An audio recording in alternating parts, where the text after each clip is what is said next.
afternoon, everybody. Sam, how you feeling today? You know, I'm a little sick today, so I apologize if I'm not as peppy. Got a bit of a head cold, I think, from too much travel. Well, that'll happen. That will happen. But so you'll hear me coughing throughout this entire segment. Yeah, as long as I don't get sick, I'm okay. I think you'll get a little peppier though as this presentation goes on. It's a doozy. I hope so. I hope so. So thanks everyone for hopping on. We're going to give people just another couple minutes here to log on. Happy Friday. Thanks for joining us. I hope you avoided the heat. So we'll get started in just a couple of minutes here.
All right, Sam, let's get rolling. I mean, if we have to. We have to. The show must go on. The show must go on. Yes.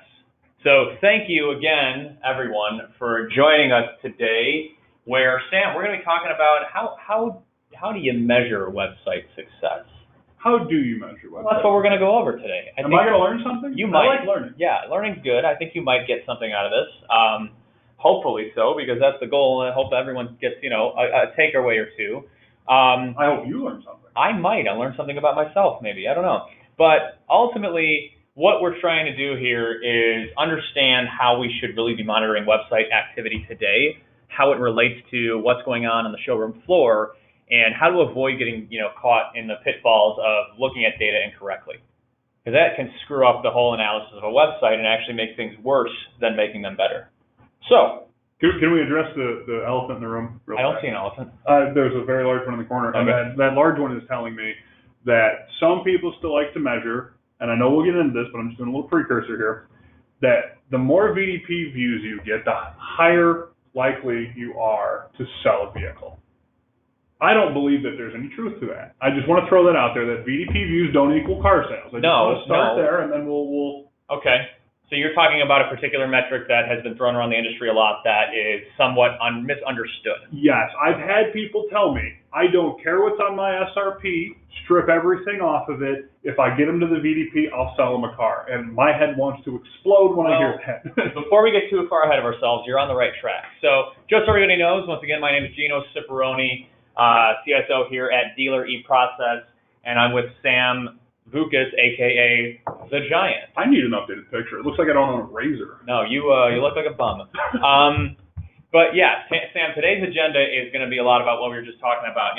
How to look at your quote unquote favorite metrics better. I mean, people get hung up on certain metrics that tend to offer misleading interpretations that we want to make sure we clear the air on. So we're going to go over that.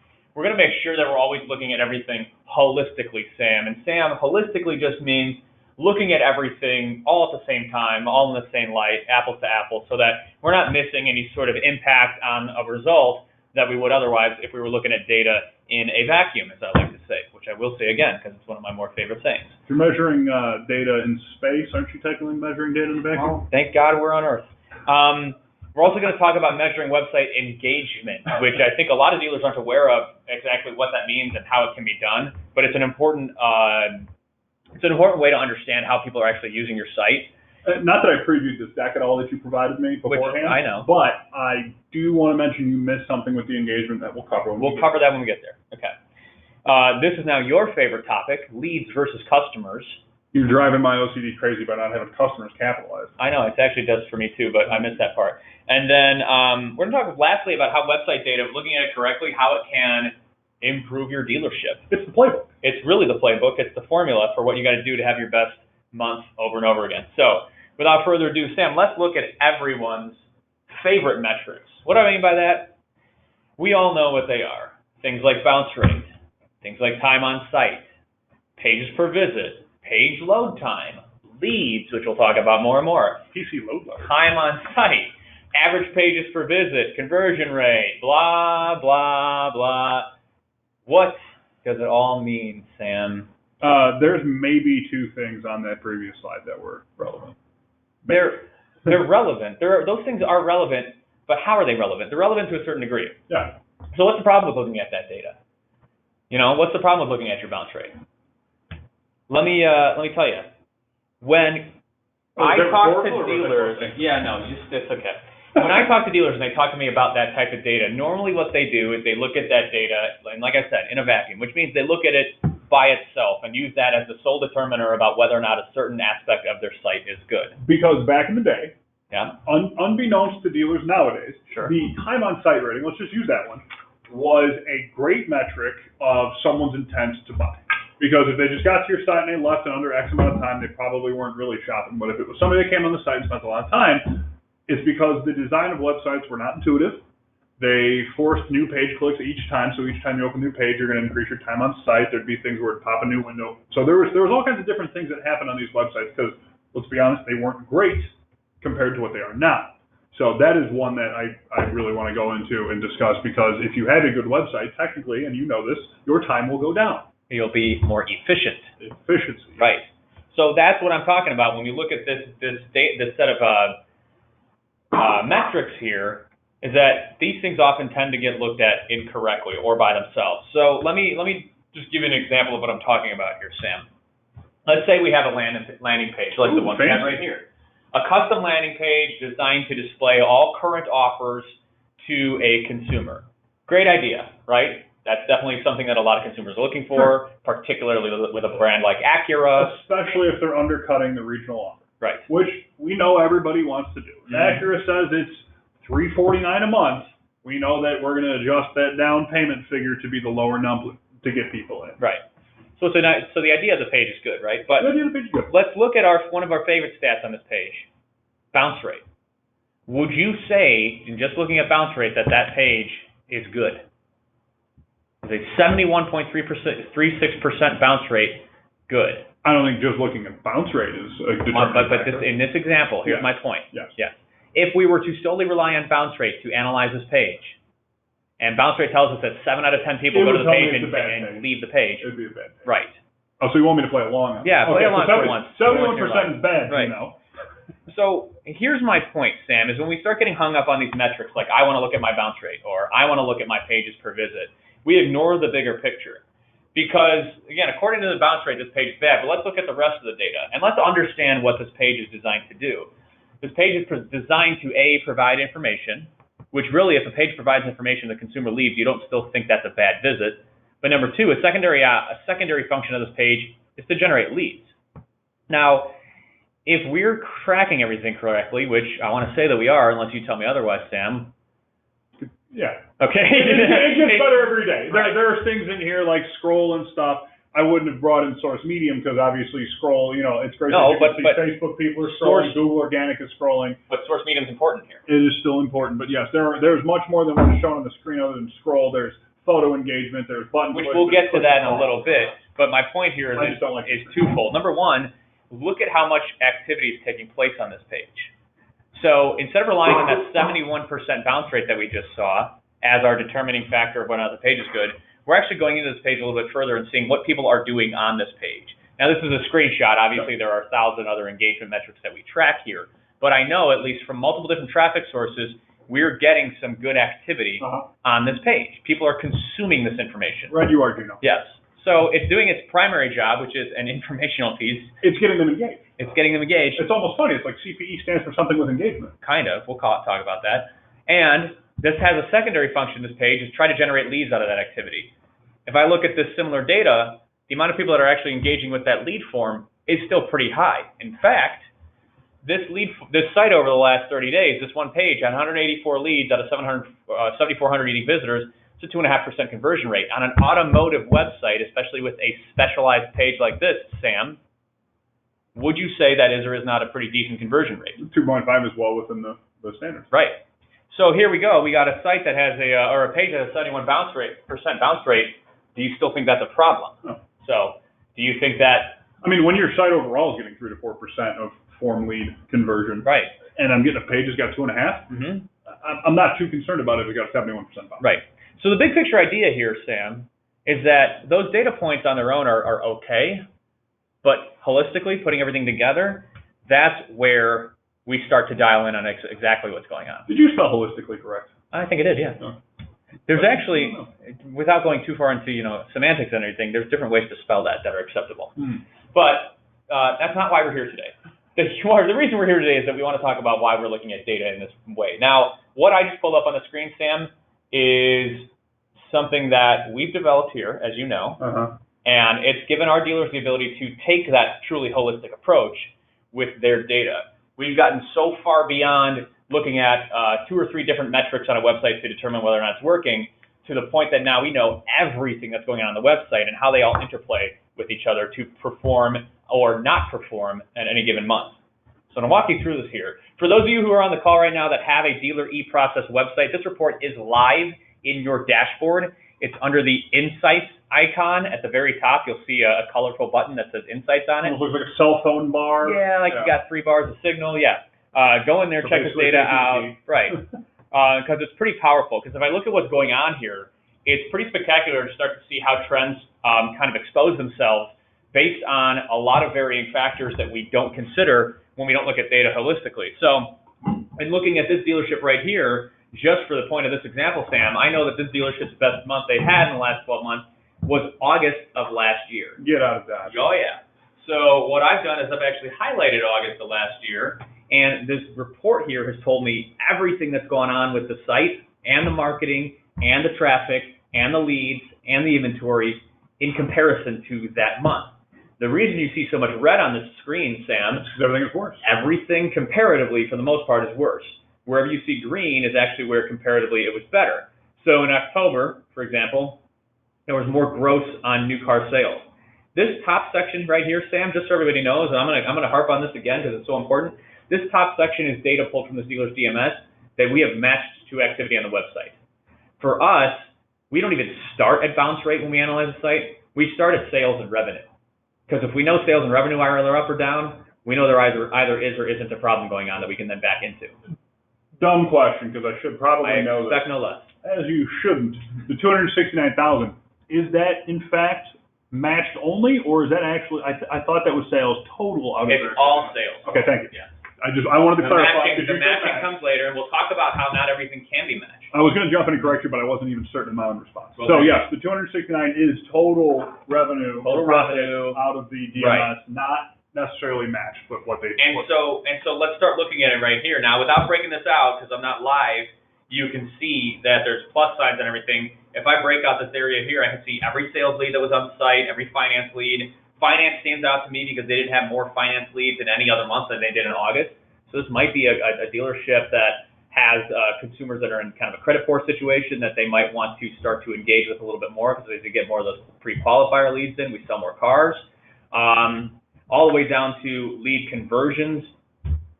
I mean, if you wanted to expand it, we could go to a demo site. We have on Toyota One enough, please. We have time. We don't have time. I want to be respectful of everyone's time.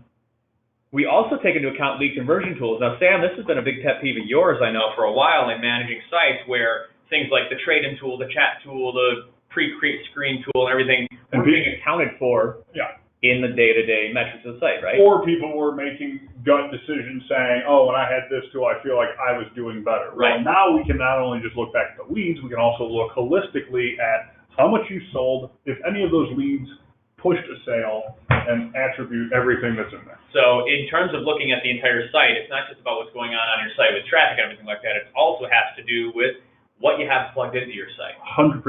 Okay. And it does have to do with traffic. So that's all in the fold here too, as well as engagement and some vehicle stats and everything like that, which we're going to go into a little bit. And which gets overlooked all the time is the inventory. That is very much so overlooked. Easy question for you here, Sam. I'm going to lobby a softball here. Oh boy. Do you or do you not expect to get more leads at a website when the dealership has more inventory? That's actually a trick question. Only if it's the right inventory. Aha! You did pay attention. Okay, good.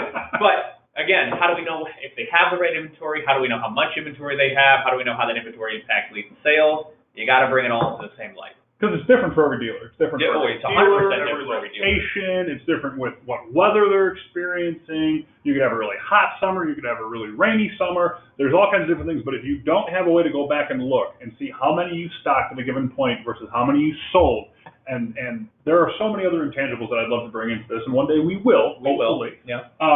But if you can't measure what you're doing at a model level, and you don't know if you're stocking the right cars or if you have enough of them, you cannot make the correct decisions based on what plugins, what lead forms, your time on site, all the other metrics that you normally would judge a website on. Right. See, I told you this presentation would pep you up a little bit. It did, actually. You're right. I've been inspired. Okay. So basically, if you don't have all the right pieces of the puzzle, you can't put the puzzle together. Is that Wiggum's kid? That is Wiggum's. Yeah. What's his name? Ralph. Yeah. Ralph Wiggum.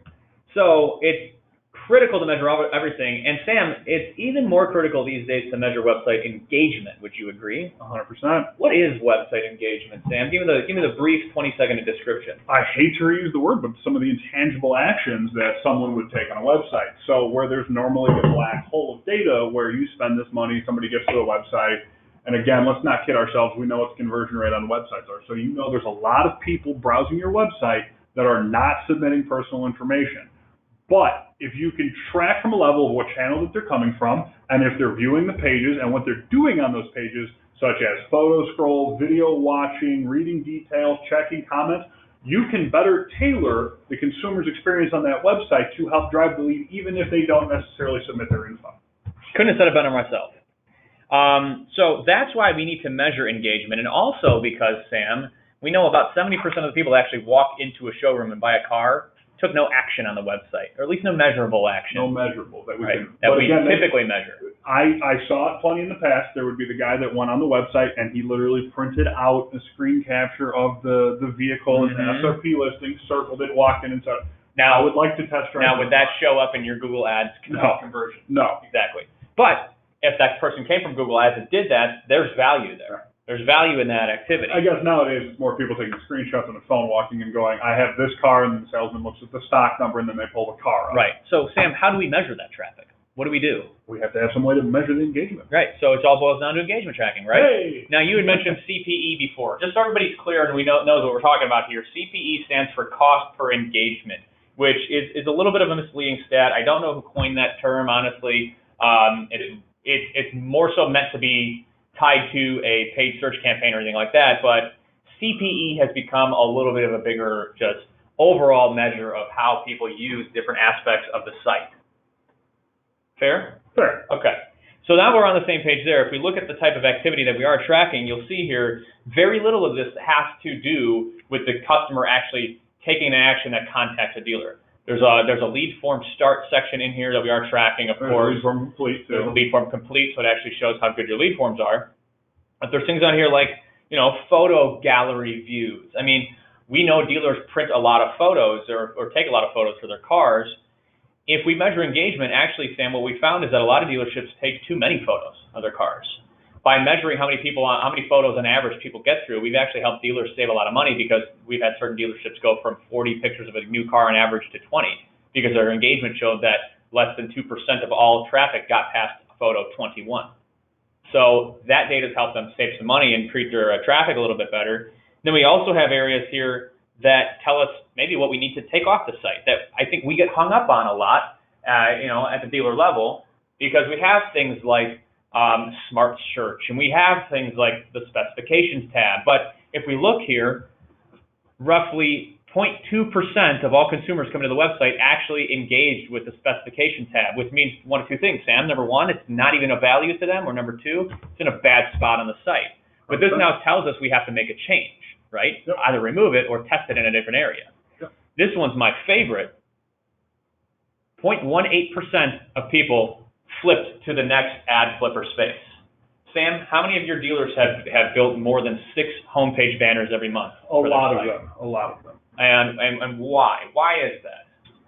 Because traditionally that was the best way to display offers. So when you drove traffic to your site, you would drive them to the homepage. All of your offers would be listed on the homepage because originally that's where you put every offer. Mm-hmm. That kind of way of doing business has evolved over the years. Now we have things like specials pages. We have things like digital retailing that can show the payments. There's all kinds of different offer management things that you can do on a website now that don't need to be tailored around what's sitting in the ad flipper in the homepage. Right. So if you're this dealership, let's say this is Sam's Smart Cars, and why do I gotta sell smart cars? You can't make it like a Dodge store? No, because I think it'd be funny to see your 7-foot tall ass in a smart car. That's rude. Yeah, well, it's part of the deal. If this was your dealership and you saw that 0.18% of your traffic was flipping to the next banner, would you still be making 10 banners a month? No. Would you make maybe at most 2 to 3? At most. Yeah, or really, whatever really the OEM mandated, and that's pretty much it. Yep. Right. So this is why this data is important, because it not only measures the engagement, but it helps us optimize our site better. Here's what I like about it. This is just a funny thing I ran into yesterday. You can actually use this engagement to a certain degree to measure how active your salespeople are on the website. Because what you notice right here, Sam, is that coming from the eLead CRM for this dealership, how much photo engagement we get. What this tells me is that out of only 840 photos viewed on a very large dealership website coming from the eLead CRM means that I think that the dealers or the salespeople, when they're working the leads, probably aren't investigating the car enough before they call the customer, right? So as maybe a BDC manager or a general manager or whoever might be watching these people, I might use this and say, why aren't you guys actually investigating the car more or investigating what the customer showed interest more on the site before you call them up? Probably should lead to a better conversation. Well, it's not even maybe beforehand. It's probably that they did. They probably looked at the lead in eLead and then they clicked out to the car and then they were flipping through the photos before they contacted them. That could be another thing. Again, when you see referral data like this, it comes from eLead or it comes from Contact at Once, it's people that have been in those admin panels that are at the dealership level that have now left that or opened up a new tab or gone somewhere else to then go investigate that car. So you can see some of the activity that your internal people are doing. Right. So that's, again, an important way to measure how everything is happening on your site, regardless of whether or not consumers actually fill out a lead. If we only relegated ourselves to looking at that data, we'd be missing the gigantic piece of the puzzle there. You wanted to say pie, I could tell. I wanted to say pie, but it's too hot for pie. It is too hot for pie. Way too hot for pie. Why don't we move on to your favorite topic now, Sam? What is that topic? Oh, leads versus customers, which I did capitalize customers. Thank you. Yeah. That's nice. So, Sam, let's talk about leads versus customers. And I just want to pose a quick question to you. June of this year, last month, this dealer had a massive spike in leads. Yeah. Now, when you talk about leads versus customers, how would you approach this conversation with the dealership? Would you just say, hey, you got a ton more leads, so everything must be hunky-dory, or something different? I would approach something different. Okay, tell me. Simply because, I'll just do a for instance real quick. Let's say in the month of June, you had 10 new customers that were on your website. Let's say of those 10, 5 of them were really browsing. And you have, and I'll just use digital retailing because I know it, you have digital retailing on your site. And these people have run payments on multiple vehicles because they're still kind of higher in that funnel. They're shopping, they're browsing, they're educating themselves. That is almost uncontrollable of someone's intent or their action that they're going to do when they get to your site. So the fact that we are still as an industry measuring individual leads, you can only sell one car to one person. Unless you're really good, you might sell 2 cars to them. I've seen it happen. Or the person's with the company that buys it happened with my in-laws. It happened with my in-laws. My mother-in-law wanted the next 3. They went in there to get that. They ended up both leaving with a car. So they ended up getting 2. So sometimes exception to the rule. Exception to the rule. But you cannot expect that a regular consumer is going to limit themselves to one call to action on your website, especially if you're providing them tools such as finding their financing options, getting payments on vehicles, exploring their trade. If you have all those tools separate, then you're going to get 3 leads per person. If you have them all together, you're going to get the 1, but they're still probably going to go investigate a payment or something else in another car. Mm-hmm. So you can't have an educated conversation and say, oh, you had a hell of a month in June because you got 378 leads. There could be John Smith in there 14 times. That doesn't mean you did better. So we really need to start changing the conversation, talking about consumers and having a view for dealers to roll up all the action, all the vehicles interested in one nice look inside the dash. So you would say that before a dealership gets on a call with, let's just say, their digital marketing company, who's about to tell them about all the great leads they just got this month, have that company dedupe your leads? Absolutely. So that you actually get to see how many customers they brought to you? Absolutely. I am a big proponent of deduping leads, again, because you can only sell one car to one person. And you cannot control how engaged someone's going to be. But there is some truth to the multiple leads. If you are seeing people that are doing 3, 4, 5, 6 leads, that means you are doing something correctly. That means you're giving them tools that they want to engage with. That means you've done things like what DEP has done and done one-touch lead forms, that if I've entered my info one time, it remembers me. So if I want info on car A and more info on car B, I don't have to enter the info twice. Mm-hmm. So there are things that can be measured from that. It's not a bad thing to have. But wouldn't you say it'd be better down the line to just have an evolving lead, that once the customer does submit that information, that 100%. It doesn't turn into 19 leads if they looked at 19 cars? 100%. So then when you go look at John Smith, are you going to actually build something like that? It's in the works. It's in the works? Wonderful. We will be rolling it out so that if you want to use the classic view, you can look at regular leads. If you want to look at the new enhanced view for customers, we will group all of the leads into one customer name.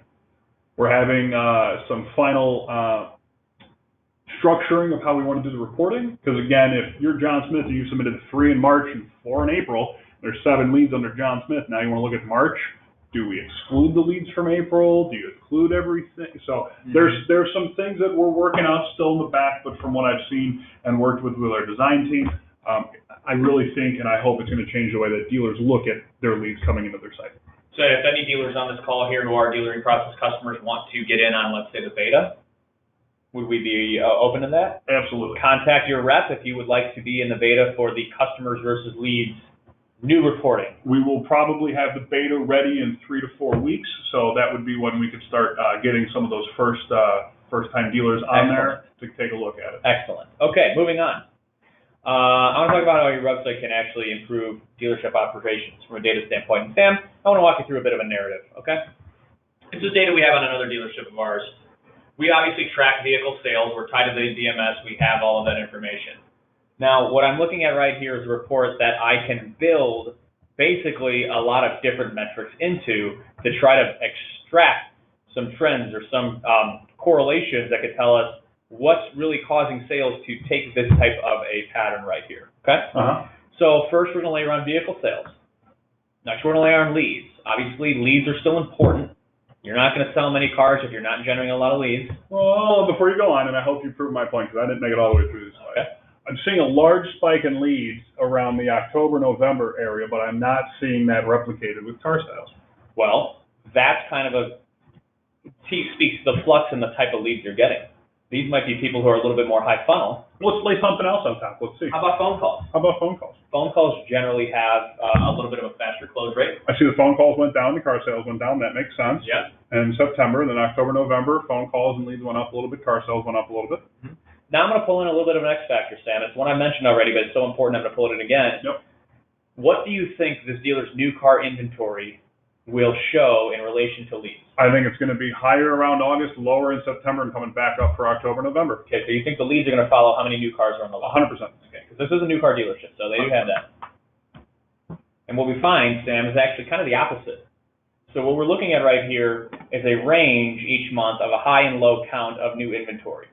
And as it spiked up here kind of in earlier last year, leads and sales actually went down. There's a big gap here.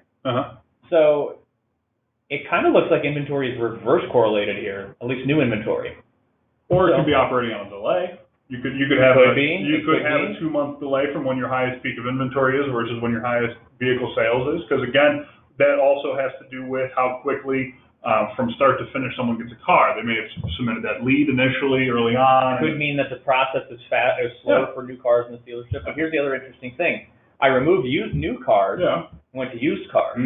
Now look at how used cars is far more in line with the actual sales and lead activity than new cars is. Now are the blue bars only new car sales or is it total car sales? Total car sales. Okay. So total car sales, total leads, total phone calls, total used car inventory are all lined You up. know what I'd like to see here? I'd like to see new and used car sales broken out, because I'm wondering if this dealership is using the old method that we know of.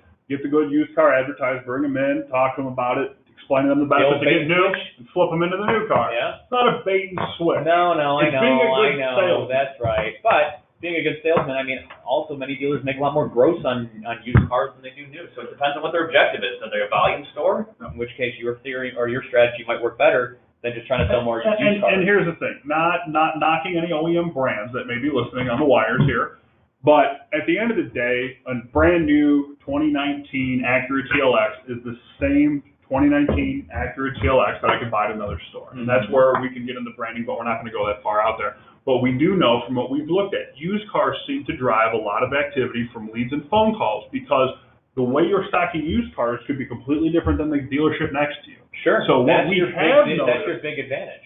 yeah, so what we have noticed in most cases, whether it's a new car franchise or not, the used cars seem to drive higher leads and higher phone calls. I will say, though, that it's very market dependent. It is. No, it is. It is. Because this dealership right here, once we kind of brought this to their attention, they almost admitted to us saying, yeah, you know, we are in a marketplace that's definitely more tailored towards used car sales, poor credit customers. So It is different. they turned into more of a focus on driving their used car strategy as a way to push the new cars. To your point. Yes. Yeah. So, well, I think we did this in a webinar before. Let me reference Apple real quick. If I'm going to go buy a MacBook from the Orland Park Apple store, I don't need to see if they have 527 of the same exact built MacBook.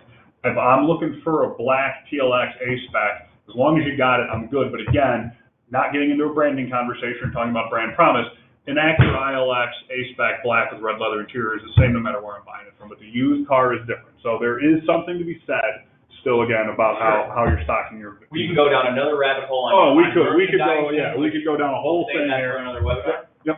But you're not wrong. So that's one piece too. And then another thing we always look at, Sam, is who's on the lot selling you cars. Does it matter if your button colors are blue instead of orange if you have half as many salespeople on the lot as you did the month before?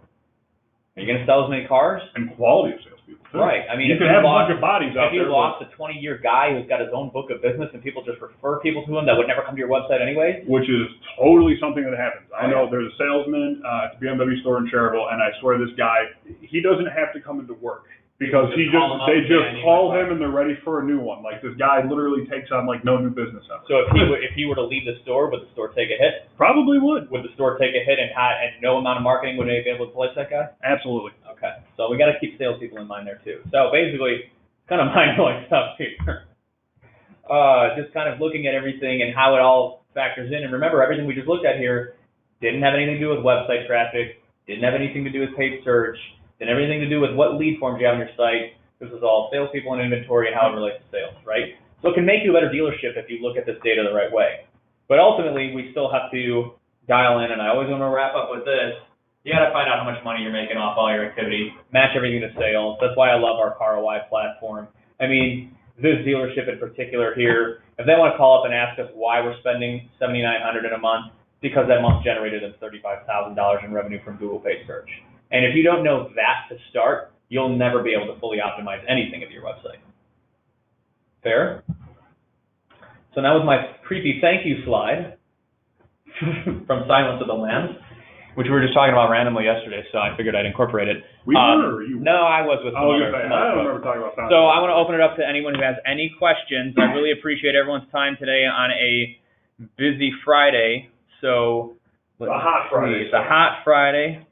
Got any weekend plans, Sam? No. Good. No, I'm going to try to kick this head cold and get some work done. Good. Well, looks like we don't have any questions. I think we put them to sleep, Gino. Oh, that happens.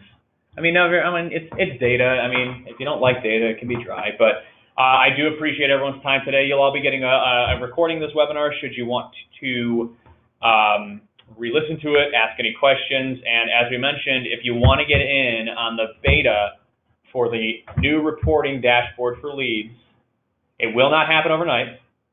It's going to be a little bit of time, but we do want dealers who want to participate in this. So contact your website rep if you'd like to take advantage of that. In 3 to 4 weeks. In 3 to 4 weeks. I just said it's not going to be overnight. So thanks again, everyone, for your time, and we will see you on the next webinar. And Sam, I think next webinar, maybe we'll talk merchandising. What do you think? Maybe we'll just talk about anything. Oh, shit, why not? Why not? All right, thanks, everyone. Have a good day. Take care.